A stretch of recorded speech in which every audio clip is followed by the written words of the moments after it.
The next one after this is 11:20, so that just allows for 10 minutes. Thank you. Tēnā koutou katoa, ina mana, ina reo, e rua rangatira mai, tēnā koutou. I te mana whenua, tēnā koutou. Ko ai, te tūmaki o te Raupu a Konga, UCSA, ko Josh, toko ingoa, ka nui te mihi ki a koutou katoa. Nō reira, tēnā koutou, tēnā koutou, tēnā koutou katoa. Kia ora, and thank you for the opportunity to come and present today. I'm Josh Proctor, and today I'm here representing not myself, but the 15,000 students at the University of Canterbury. I'm the elected president of the Students' Association, an organisation recognised as the voice for students at the University of Canterbury. Myself, Harry Beaumont, Emma McCone and Liam Donnelly, some of my fellow executives, come along today to share some of our ideas on the long-term plan, because we think the student voice deserves to be heard, as ultimately the decisions you make as a body are the ones we will inherit as the youth. First of all, I'd like to commend all the councillors here for the efforts thus far in the challenging period that's faced the city post-earthquake.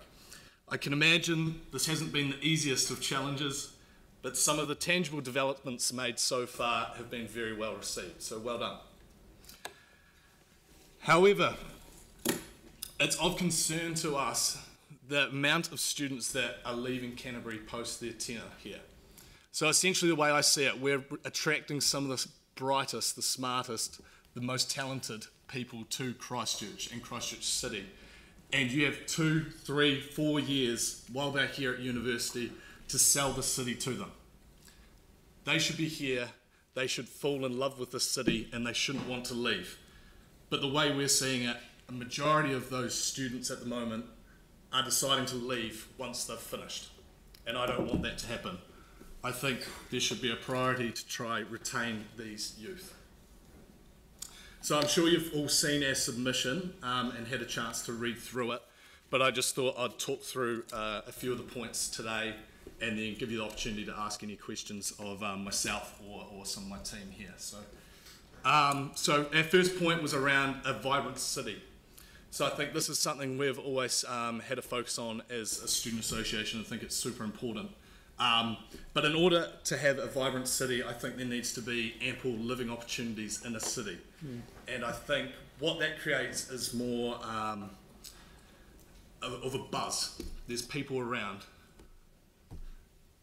Is there questions? No. Okay. They all want to get in first because they get excited by what you're saying, and they I'm want. just trying to work out this process here. But It's actually about me. Everyone's getting carried away. They want me to. They want me to notice them first, so that I write down their names first. So I'm writing. I'm writing down Dion and then Phil. No, and, that's fine. But don't distract our guests, please. Yeah. Carry on. I'll give you an extra minute. Thank you. So I think in terms of that, I think more living opportunities within the 4 avenues is, I think, personally for myself, if I was to live in the CBD, I'd spend more time here, because currently accessing the cool things that are popping up it's not that available, and that's the reality of it. So if I was to live nearby, I would be more likely to come in and access some of those things there. And then I guess a range of cultural and art opportunities and unique events around the city are super important. So a vibrant city, it's all pretty much captured in that anyway, so it's pretty straightforward. Second point here is around the multi-purpose arena, which has been good to see it gain some more traction over the last couple of weeks. We as a student association are in full support of the multi-purpose arena, but in particularly a multi-purpose arena with a roof. And I think that needs to be a priority, and it's something we think should be a non-negotiable.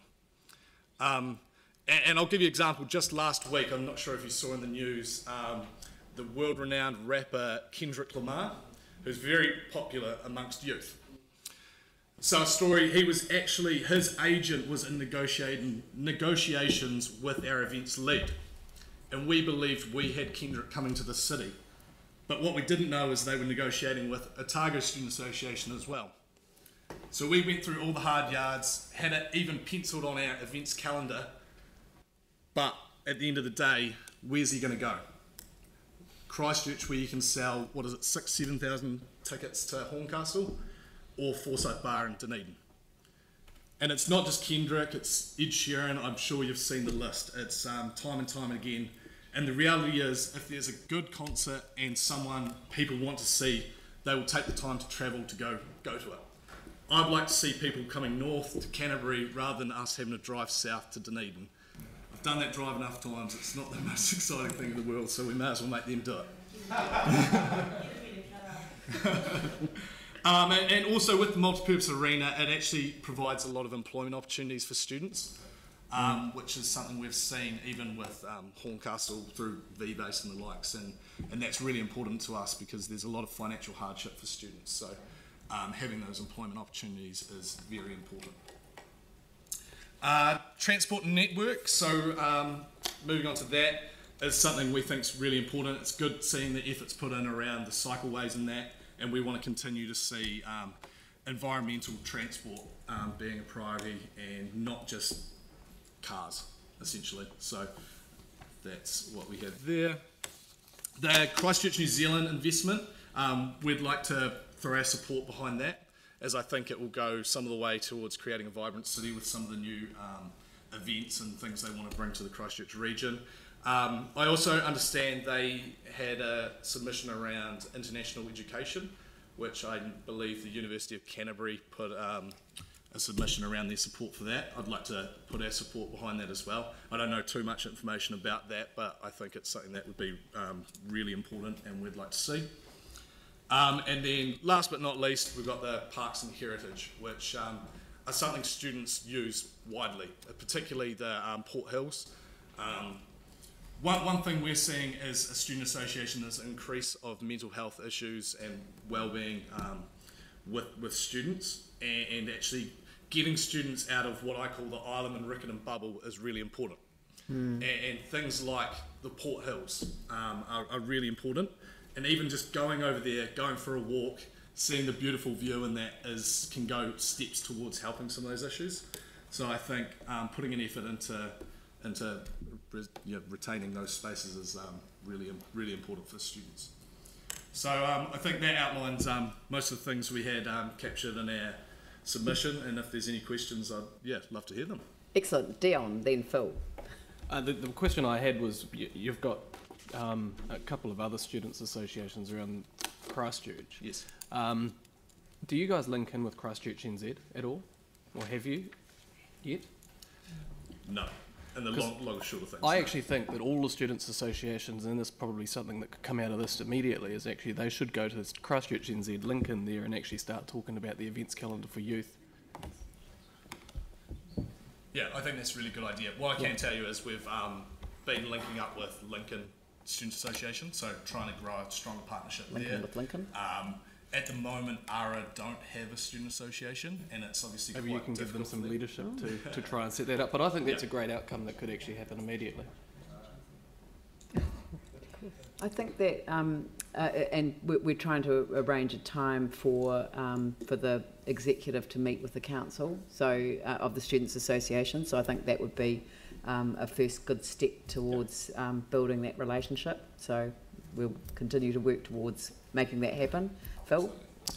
Josh, thank you for your submission.